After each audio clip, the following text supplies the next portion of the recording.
एक असं असतं ना, आता मी बरेच दिवस झाले घरापासून दूर राहिलो, तर फक्त फोनवर होण्याचं कम्युनिकेशन होतं छानपैकी. जेवलात खाल्लात की किंवा कशा आहात हे कम्युनिकेशन होतं आणि आपण थोडेफार प्रॉब्लेम डिस्कस करतो.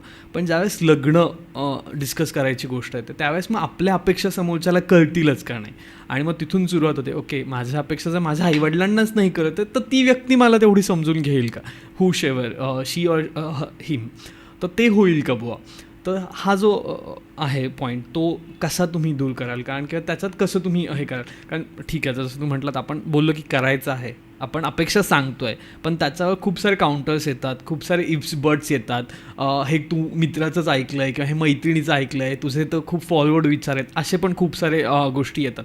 मग त्याला तुम्ही कसं टॅकल करणार किंवा त्याच्यासाठी तुमच्याकडे काय उत्तर असली पाहिजे. दोन आस्पेक्ट्स तू आत्ताच्या प्रश्नामध्ये दोन मुद्दे बोललास. एक तर परत पालकांशी बोलण्याबद्दलचा, आणि दुसरा त्यापेक्षा पालकांना समजल्या नाही तर समोरची व्यक्ती समजून घेईल का, असं. अशा दोन मुद्दे म्हणले. त्यातला पहिला जो पालकांच्या बाबतीतला मुद्दा आहे, तो तर मी असं म्हणेन की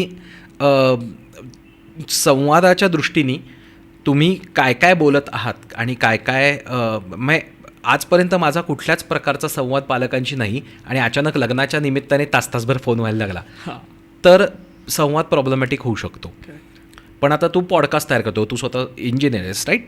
तर तुझ्या फील्डमधली काय काय क्रांती आहे, पॉडकास्टमुळे काय झालेलं आहे, 3,000 लोक एखादा व्हिडिओ एका दिवसात जर बघत असतील तर नेमकं काय घडतं आहे याच्याबद्दलचं तासभर किंवा 2 तास तुझ्या आईवडिलांशी गप्पा झाल्या असतील तर त्यांना हे कळतं आहे की काळ बदललेला आहे, त्यांना हे जाणवतं आहे, त्यांना जाणवतं आहे की काय पद्धतीने गोष्टी बदलत आहेत आणि त्याचा परिणाम काय होतो आहे, राईट?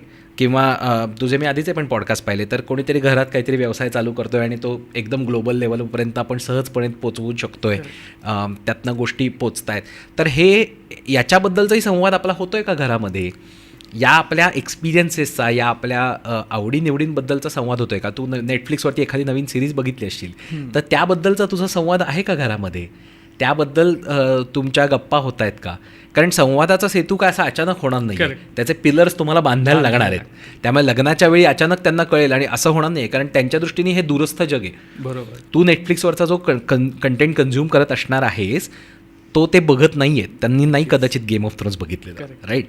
त्यांनी कदाचित नाही बघितलेलं हाऊस ऑफ कार्ड्स काय प्रकरण आहे किंवा नार्कोस काय प्रकरण आहे, पण तू बघतोयस, तू ते बघितलंयस, तू ते वाचलंयस, किंवा पुस्तक वाचत असशील तर पुस्तक वाचलंयस, नेटफ्लिक्स बघत असशील तर ते बघितलंयस, फिल्म्स बघितल्यास, सिरीज बघितल्या आहेत.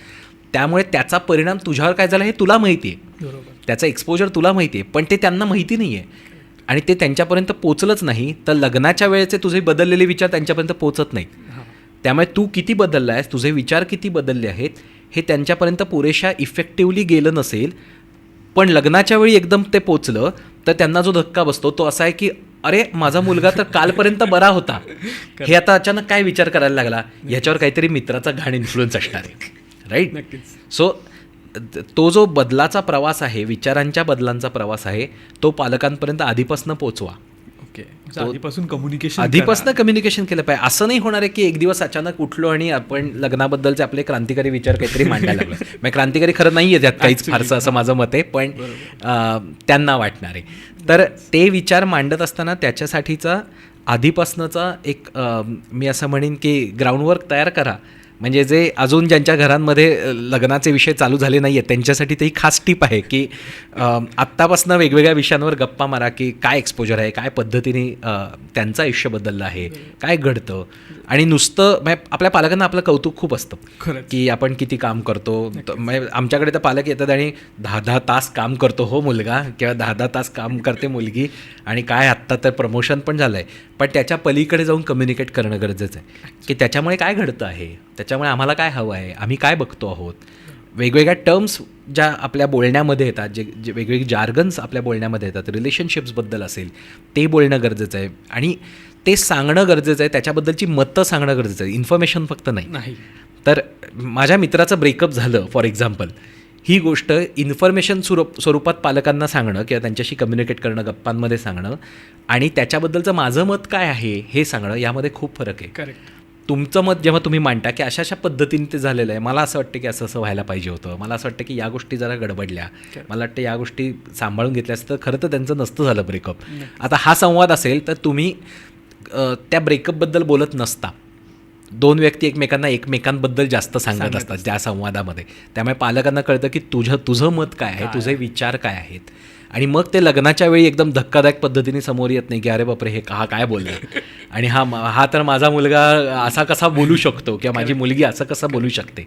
तर हे अचानक येत नाही. त्यामुळे तो संवाद आधीपासून असला पाहिजे, तो मोकळा संवाद असला पाहिजे. पालकांची तर ही जबाबदारी आहेच आहे, पण मुलांनी इनिशिएटिव्ह घ्यायला हरकत नाही की आजपर्यंत नसेल झाला संवाद, पण आता चालू करा. जितका मोकळा, जितका जास्त संवाद असेल तितकी एकमेकांबद्दलची पण इन्फॉर्मेशन असेल आणि तितकं एकमेकांना एक्सपोजर असेल. जर मला एखाद्या गोष्टीचं एक्सपोजर मिळालेलं असेल, एखाद्या कॉन्सेप्टचं, एखाद्या आयडियाचं, एखाद्या लाईफस्टाईलचं, तर ते एक्सपोजर माझ्या थ्रू माझ्या पालकांपर्यंत पोचू शकतं का?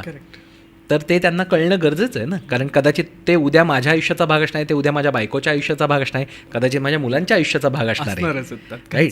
तर सगळ्यांनाच ते असणार आहे. तर ते त्यांना आधीपासून माहीत असणं गरजेचं आहे आणि त्यामुळे ते धक्का होणार नाही. मग ते कम्युनिकेशन निगेटिव्ह